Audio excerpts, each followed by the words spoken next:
আসসালামু আলাইকুম সবাইকে। ঘুম থেকে উঠেই চলে এলাম নাস্তা বানানোর জন্য।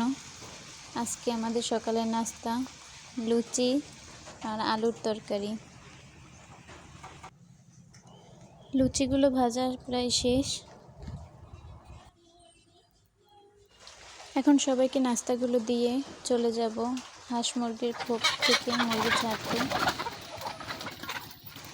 এদেরকে আবার খাবার দেওয়ার পর চলে যাব রান্নার প্রস্তুতি নিতে।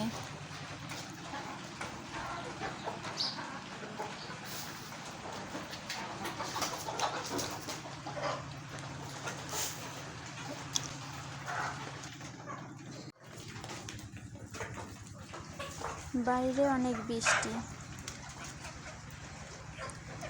অনেক দিন থেকেই বৃষ্টি হইতেছে আমাদের এদিকে। এখানে আমাদের আসা যাওয়ার পথে কিছু বেগুন গাছ হয়েছে,